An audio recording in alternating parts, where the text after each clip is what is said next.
Hey builders, well, it's another week and it feels like another set of huge advancements in the generative AI space. This week has been all about Flux. So what's so special about Flux? Well, first up, it's the quality. We're talking mid-journey level quality of images here. Secondly, it's open source.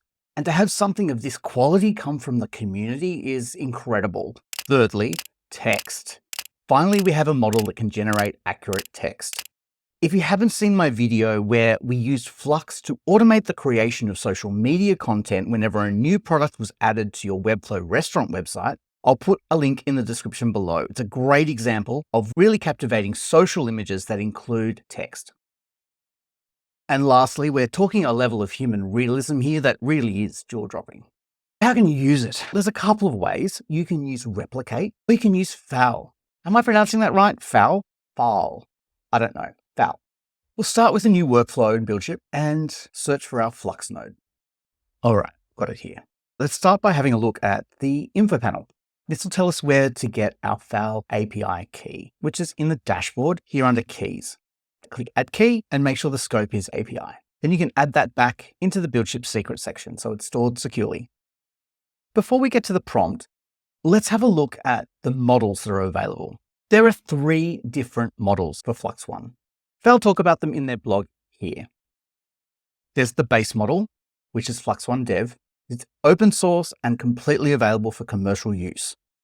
Then there's Flux Chanel, a distilled version like your ChatGPT 4.0 mini. It's a lot quicker, but comes with some different licensing restrictions.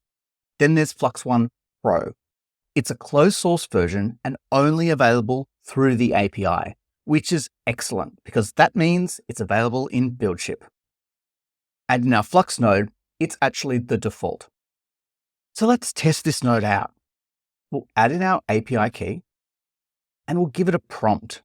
Now, prompting with any model is a bit of an art, and with Flux One, it's no different. The model responds to more detailed prompting: single tiger eye, direct frontal view, detailed iris and pupil, natural lighting. The word flux is in inverted commas, brush strokes. And the reason it needs this additional detail is because it genuinely will respond with your request. Here's our demo. And there we go, not bad for an example prompt. But let's quickly jump onto the Black Forest Labs website. Now, Black Forest Labs, if you haven't heard of them, I hadn't. They're the company that created this Flux One model.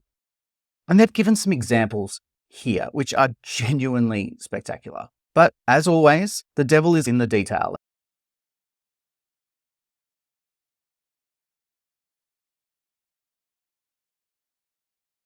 Black Forest Labs have given their prompt here, but they haven't told us which model they're using, and they haven't told us other things like the strength, inference steps, guidance scale, etc.